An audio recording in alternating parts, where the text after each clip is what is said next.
Bisnis perjalanan ibadah haji memang basah, bisa raup untung triliunan rupiah. Jemaah yang buntung terlantar hanya bisa pasrah, pihak travel dan pemerintah kompak menyalahkan masyarakat. Umat Islam di seluruh dunia, termasuk di Indonesia memimpikannya beribadah haji. Di tahun ini saja, setidaknya ada 221.000 jemaah dari Indonesia, terdiri atas 203.320 kuota haji reguler, dan 17.680 kuota haji khusus. Untuk mewujudkan mimpinya, tak sedikit biaya yang harus dikeluarkan para jemaah. Nominalnya beraneka ragam, tiap agen perjalanan atau travel resmi yang ditunjuk oleh pemerintah menyediakan bermacam paket perjalanan ke Tanah Suci. Misalnya saja paket perjalanan haji yang ditawarkan kelompok bimbingan haji dan umrah KBIHU Amiroh. Sang pemilik Nabil Al-Haramain kepada inilah.com, mengungkapkan, untuk paket biaya haji khusus berada di kisaran $10.000 Amerika Serikat, atau sekitar Rp150.030.000 per jemaah. Dari harga itu, jemaah sudah mendapatkan fasilitas seluruh akomodasi mulai dari tiket pesawat, hotel, makan sampai visa.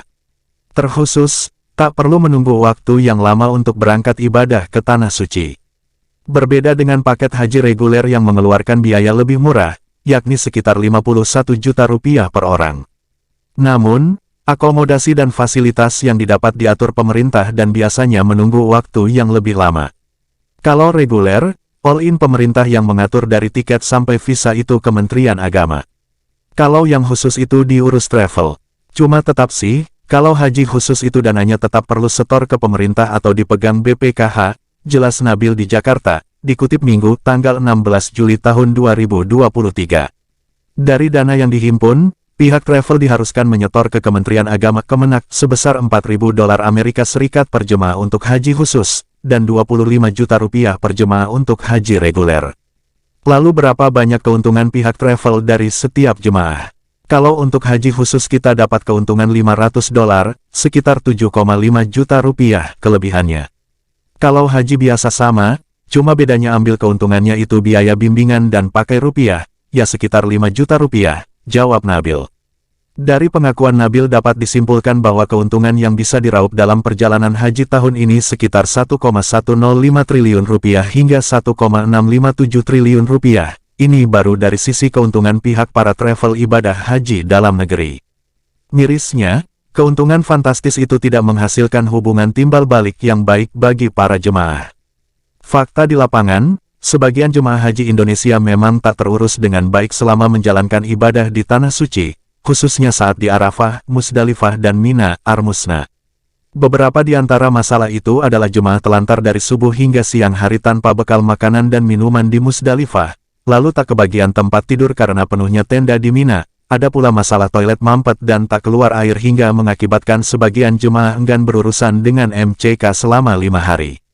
Alhamdulillah enggak ada yang minta ganti rugi sih, karena mereka mengerti dan namanya ibadah. Cuma ya pasti ada saja jemaah merasa kecewa dalam pelayanan. Kita juga maklumlah karena memang di luar kendali kita, ucap Nabil saat disinggung soal banyaknya jemaah haji yang terlantar. Sikap pasrah dan nerimo, ini seringkali didasari atas pola pikir jemaah yang memandang kendala yang mereka hadapi merupakan ujian dan cobaan yang harus dijalani dalam melaksanakan ritual keagamaannya. Padahal ini anggapan yang keliru. Karena jika bicara bisnis, kepuasan jemaah sebagai konsumen harus diutamakan. Stop saling menyalahkan. Sengkarutnya pelaksanaan ibadah haji tahun ini menjadi sorotan publik. Baik pemerintah atau agen perjalanan haji, sama-sama tak mau disalahkan atas permasalahan ini. Wakil Ketua Umum, Asosiasi Muslim Penyelenggara Haji dan Umrah Republik Indonesia Ampuri, Azhar Ghazali, menegaskan bahwa persoalan tersebut berada pada kelalaian masyarakat, pihak yang ditunjuk pemerintah Arab Saudi sebagai panitia.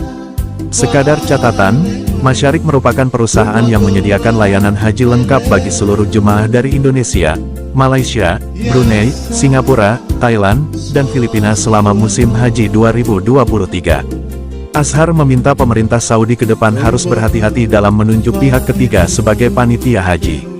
Sebab, keresahan yang terjadi di Saudi kemarin tidak hanya dirasakan oleh jemaah Indonesia, namun juga jemaah seluruh dunia.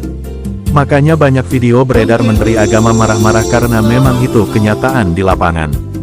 Bukan pemerintah yang salah bertindak, Bukan, yang memang harus bertanggung jawab adalah pihak ketiga yang ditunjuk Saudi yang melakukan tidak maksimal dalam melayani jemaah, sehingga banyak masalah di maktab, kata Azhar kepada inilah.com, dikutip Minggu tanggal 16 Juli tahun 2023. Menteri Agama, Menak Yakut Khalil Qomas, memang sempat marah besar kepada perusahaan penyedia layanan haji Saudi, Masyarik. Ia bahkan menolak keras tawaran kompensasi dari Masyarik atas tindakan wan prestasi yang mereka lakukan. Saya kira ini menjadi perhatian kita bersama agar penyelenggaraan ibadah haji di masa yang akan datang berjalan lebih baik lagi, katanya usai menghadiri Haflat Al-Hajj Al-Hitami di Mekah, Sabtu tanggal 1 Juli tahun 2023. Akan tetapi selain Masyarik, kinerja pemerintah Indonesia juga tak bisa dilepaskan dari faktor berantakannya pelayanan kepada sebagian jemaah haji. Wakil Ketua Komisi 8 DPR Diah Pitaloka, mengungkap Kemenak hanya bermodalkan baik sangka saat menerima tambahan kuota haji dari Arab Saudi, tanpa ada sikap kritis untuk mempertanyakan detail penyesuaian pelayanan. Sebelumnya Kementerian Agama berpikir, bahwa itu akan ada penambahan maktab karena penambahan kuota, ternyata tidak ada, kata Diah mengkritik. Sebenarnya, penyelenggaraan perjalanan haji akan berjalan baik apabila dikelola oleh lembaga yang kuat, sekaligus diusung oleh SDM yang jujur, amanah, kompeten, dan berorientasi pada pemberian pelayanan serta perlindungan kepada jemaah haji, bukan cari keuntungan bisnis. Kemenak perlu terus-menerus melakukan penghitungan kembali biaya yang diperlukan untuk komponen-komponen kegiatan ibadah haji. Di samping itu juga, harus meninjau kembali ketentuan atau kebijakan yang sudah tidak relevan dengan situasi dan kondisi di lapangan. Perhatian, pembenahan, dan pengawasan yang lebih baik juga harus dilakukan terhadap pihak swasta, baik itu agen perjalanan dalam negeri ataupun Masyarik, yang memang selama ini meraih untung besar dari bisnis perjalanan ibadah haji.